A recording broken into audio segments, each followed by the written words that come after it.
안녕하세요. 복지정보, 생활정보, 건강정보부터 돈이 되는 일상생활들의 팁까지 정확한 정보로 꼼꼼하게 체크해서 빠짐없이 살펴봐드리는 복지도우미입니다. 오늘 영상도 대한민국 모든 여러분에게 도움되는 영상이길 바라면서 구독, 좋아요 꼭 부탁드려요. 구독, 좋아요 설정하시면 빠른 정보 알림되고 행복한 일만 가득하실 거예요. 오늘은 최근 발표된 2024년도 하반기 정책제도에 대한 내용에 대해 꼼꼼하게 체크해 보도록 할게요. 이번 정책은 경제 회복과 민생 안정을 목표로 하고 있으며 다양한 분야에서의 지원과 개선 방안을 포함하고 있습니다. 정부는 물가 안정, 서민 생활 지원, 그리고 경제 성장 촉진을 위해 총력을 기울이고 있는데요. 물가 상승률을 2%대 초반으로 유지하기 위해 다양한 방안들을 제시하고 있으며 서민의 생계비 부담을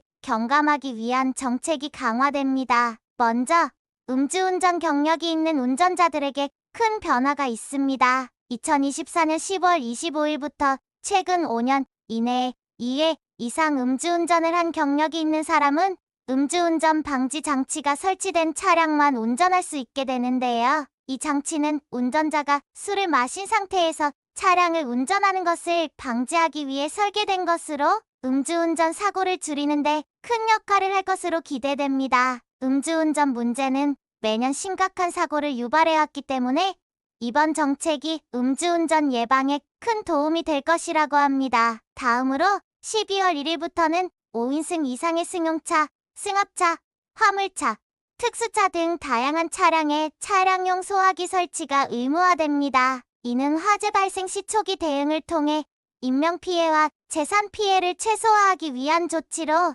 모든 차량 소유자들이 이 규정을 준수해야 하는데요. 소화기는 차량 내에서 쉽게 접근할 수 있는 위치에 설치되어야 하며 정기적인 점검과 교체가 필요합니다. 초기 화재 진압에 성공하면 큰 피해를 막을 수 있기 때문에 불편하시더라도 차량용 소화기 설치의 안전 조치를 꼭 기억하시기 바랍니다. 다음으로는 영세 자영업자들에게는 큰 혜택이 제공됩니다. 배기량 3,000 기하, 최대 적재량 800kg 이상인 화물차를 소유한 경우 환경 개선 부담금이 50% 감면되는데요. 이는 자영업자들의 경제적 부담을 덜어주고 친환경적인 차량 운행을 촉진하기 위한 정책입니다. 반면 혜택을 받기 위해서는 관련 서류를 제출하고 적합한 차량임을 증명해야 하는데요. 자영업자들은 이 혜택을 통해 경제적 부담을 줄이고 더 나은 환경을 만드는 데 기여할 수 있을 거라는 예측입니다. 다음은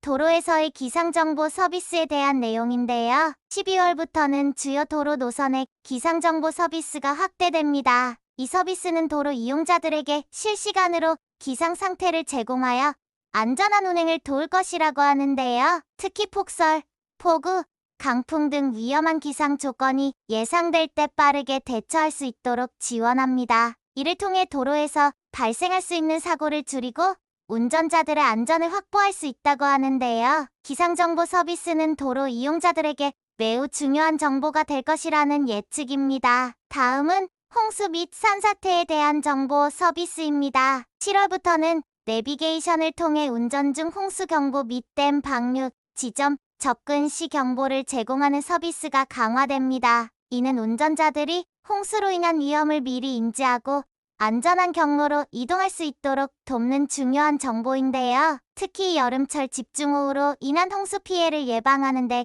큰 도움이 되어 운전자들의 안전을 더욱 보장할 것입니다. 또한 산사태로 인한 피해를 줄이기 위해 예측 정보가 더욱 세분화됩니다. 주의보, 예비경보, 경보 단계로 나누어 제공되며 이를 통해 주민들이 더 많은 대피 시간을 확보할 수 있습니다. 산사태 위험 지역에 거주하는 주민들은 이 정보를 통해 신속하게 대처할 수 있으며 안전한 장소로 대피할 수 있다고 하는데요. 이는 인명피해를 최소화하는 데 중요한 역할을 할 것이라고 합니다. 다음은 모바일 주민등록증 발급에 대한 내용입니다. 12월 27일부터는 17세 이상 누구나 모바일 주민등록증을 발급받을 수 있습니다. 이 서비스는 스마트폰을 통해 신분증을 간편하게 확인하고 사용할 수 있는 편리한 서비스인데요. 모바일 주민등록증은 종이 신분증을 대체할 수 있으며 다양한 공공기관 및 민간 서비스에서 사용할 수 있습니다. 이를 통해 신분증 분실의 위험을 줄이고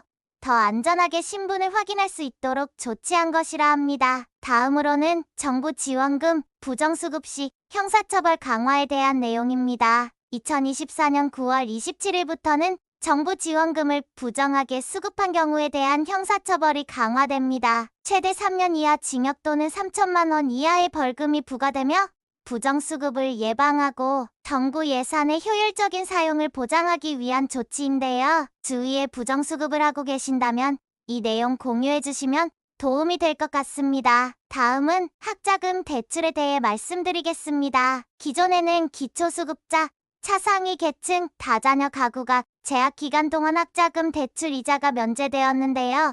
이제는 이 면제 대상이 확대됩니다. 의무상환 개시 이전까지 1구간에서 5구간에 해당하는 분들이라면 졸업 이후 2년 범위 내에서 의무상환 개시 전까지 이자가 면제됩니다. 또한 취업 이후 상환학자금 대출 상환 유예에 대해서는 실직, 폐업, 육아, 휴직 등의 사유가 포함됩니다. 학자금 대출 지원 대상도 변화가 있습니다. 기존에는 8구간 이하에 해당하는 분들만 등록금 대출이나 생활비 대출이 가능했지만 이제는 등록금 대출은 9구간까지, 생활비 대출은 8구간 이하이지만 9구간 중에서도 긴급생계 곤란자는 지원 대상이 됩니다. 다음으로 여성가족부 정책에 대해 말씀드리겠습니다. 양육비를 주지 않는 부모들에 대한 제재가 강화됩니다. 기존에는 이행명령을 먼저 내리고 감치명령을 내리는데 평균 2년에서 4년 정도 소요되었지만 이제는 9월 27일부터 이행명령에서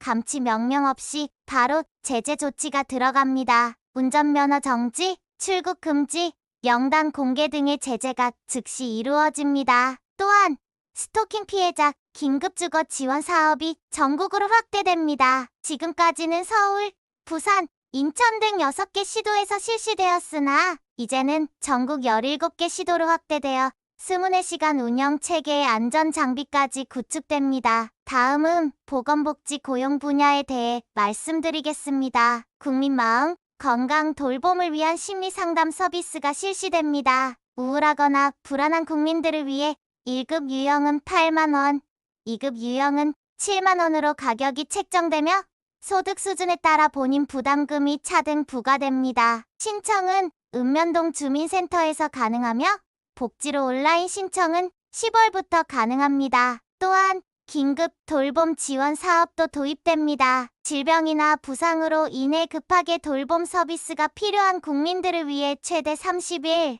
72시간 방문 돌봄 가사 이동 지원 서비스가 제공됩니다. 주민센터에 문의하시면 즉각적으로 혜택을 받을 수 있습니다. 또한 최근 문제가 되고 있는 고독사 예방관리 사업도 전국적으로 확대되는데요. 2022년 8월부터 39개 시군구에서 추진되었던 이 사업이 이제 7월부터는 전국 229개 시군구로 확대됩니다. 청년, 중장년, 노인 등 생애 주기별 특성에 따라 맞춤형 서비스를 제공하니 주민센터에서 상담받으시면 됩니다. 또한 7월부터 신규 도입된 요실금 치료 지원 사업은 16개 시군구를 선정해 추진하고 있습니다. 노인들의 사회적 참여를 제한하는 요실금을 적기에 치료받아 노인들이 건강과 삶의 질을 유지할 수 있도록 의료비와 의료기기 사용을 지원하는 사업인데요.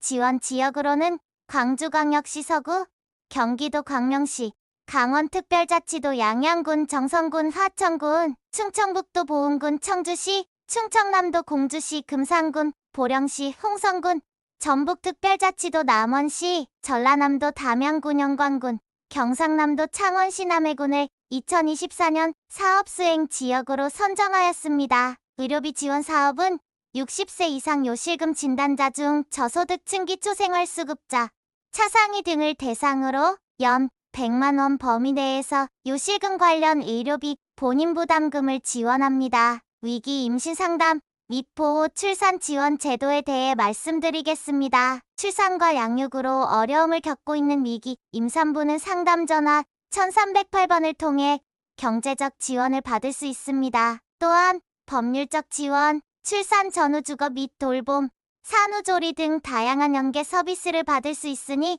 1308번을 기억해 두시기 바랍니다. 다음은 육아기 근로시간 단축급여 100% 지원 범위 확대 소식입니다. 기존에는 주당 최초 5시간 단축분까지만 통상임금의 100%를 지원받았으나 이제는 주당 최초 10시간 단축까지 통상임금의 100%를 지원받을 수 있습니다. 나머지 단축 시간에 대해서는 기존처럼 통상임금의 80%를 지원받습니다. 월 통상임금 상한액 200만 원까지 지원받을 수 있으니 이 정책을 잘 활용하시기 바랍니다. 또한 육아기 단축 업무 분담 지원금도 시행됩니다. 7월부터 육아로 인해 근로시간을 단축해야 하는 근로자의 업무를 동료가 분담하게 될 경우 사업주가 동료 근로자에게 금전적인 보상을 한 경우 최대 월 20만 원을 정부에서 지원해 줍니다. 중소기업 사업주에게 큰 도움이 될 수 있으니 이 제도도 기억해 두시기 바랍니다. 다음은 식약처는 노인과 장애인 등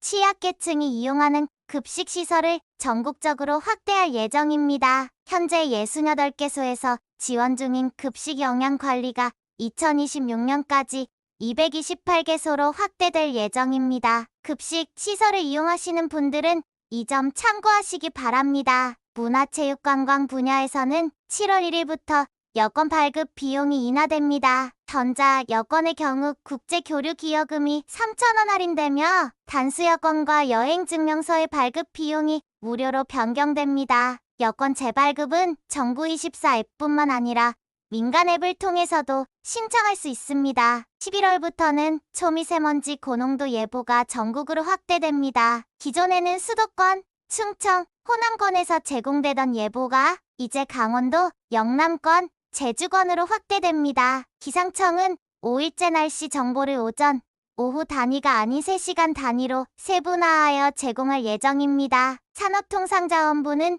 전력산업기반기금 부담금 요율을 인하합니다. 현재 전기요금에서 약 3.7% 부과되던 부담금을 두 차례에 걸쳐 총 1% 인하할 예정입니다. 국토교통부는 일기 신도시 선도 지구를 11월까지 선정할 계획입니다. 고양 일산, 성남 분당, 부천 중동, 안양 평촌, 군포 3본이 해당됩니다. 신도시에 거주하시는 분들은 이 점 참고하시기 바랍니다. 농림수산식품부는 개식용 종식을 통한 동물복지, 가치 실현을 위해 8월 7일부터 보신탕, 영양탕 등 식용 목적의 개 사육, 도살, 유통을 금지하는 특별법을 시행합니다. 전업도는 폐업에 대한 지원 방안은 9월에 발표될 예정입니다. 국방 분야에서는 입영 판정 검사 대상자에게 마약류 검사가 실시됩니다. 이제 입대하는 모든 사람들에게 마약류 검사가 기본적으로 실시됩니다.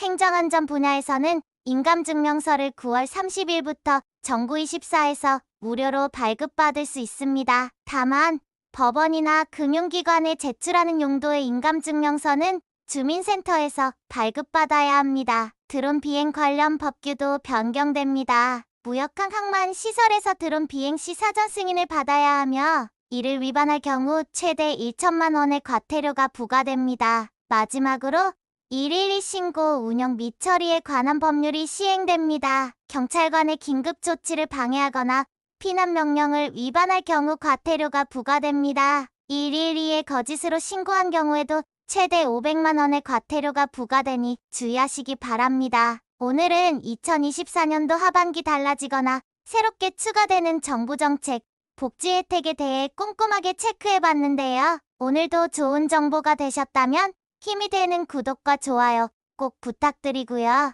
유익한 영상이었다면 소중한 분들께 공유 부탁드립니다. 행복한 하루 되세요.